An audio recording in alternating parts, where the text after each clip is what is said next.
لو تناهيتم إلى سر الحياة وصنعتم كائنا حيا نرى لم نزد إلا يقينا بالإله لم نزد إلا يقينا بالإله. تو یہ بات خوب یاد رکھو کہ رمضان کا بنیادی مقصد کیا تھا؟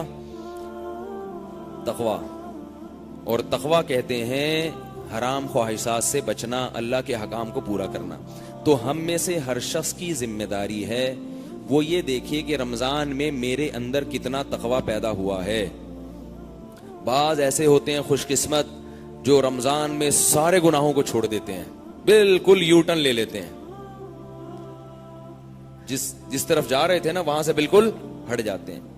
اور بعض ایسے ہوتے ہیں جو 50% تبدیل ہو جاتے ہیں. تو بھائی اگر ہم 100% تبدیل نہیں ہو سکتے 50% ہو جائیں. 50% مشکل ہے، 25% ہو جائیں، 10% ہو جائیں، 5% ہو جائیں، 1% ہو جائیں. پتا کیسے چلے گا کہ 1% تبدیلی آ گئی ہے؟ پتا ایسے چلے گا کہ آپ اپنے گناہوں کی ایک لسٹ بنائیں جو گناہ کرتے ہیں، اور یہ دیکھیں کہ اس رمضان میں ان 100 گناہوں میں سے اگر ایک گناہ بھی چھوٹ گیا آپ کا تو 1% تبدیلی، بولو نا بھائی، آ گئی. اور اگر ایک بھی نہیں چھوٹا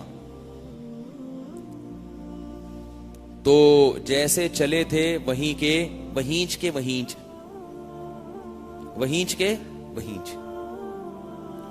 کوئی فائدہ رمضان کا نہیں ہوا. ثواب مل گیا، روزے کا بھی مل گیا. یہ ان لوگوں کے لیے جو روزے رکھ رہے ہیں، نمازیں پڑھ رہے ہیں.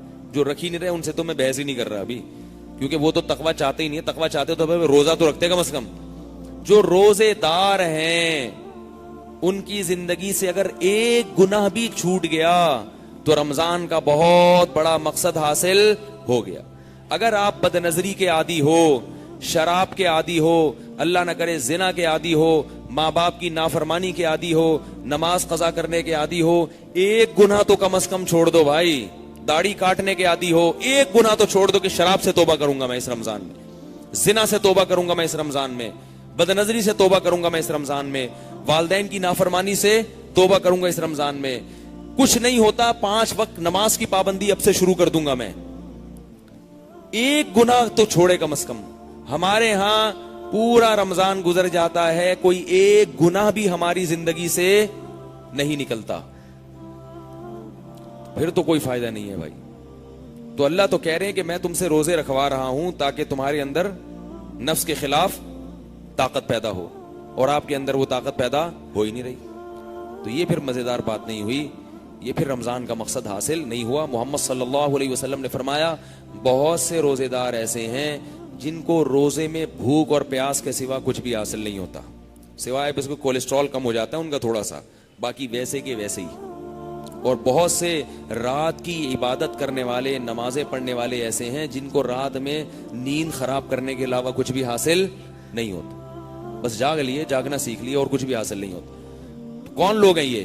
جو گناہ نہیں چھوڑتے اور گناہ چھوڑنے کی فکر بھی نہیں کرتے. اگر گناہ نہیں چھوٹ رہا کم از کم فکر کرنا شروع کر دے تو یہ بھی ایک اسٹیپ ہے. اور یاد رکھو ایک گناہ چھوڑنے سے دوسرا گناہ چھوڑنا خود بخود آسان ہو جاتا ہے. اللہ تعالیٰ مجھے بھی ان باتوں پر عمل کی توفیق عطا فرمائے، آپ حضرات کو بھی. ہوا و حرص والا دل بدل دے،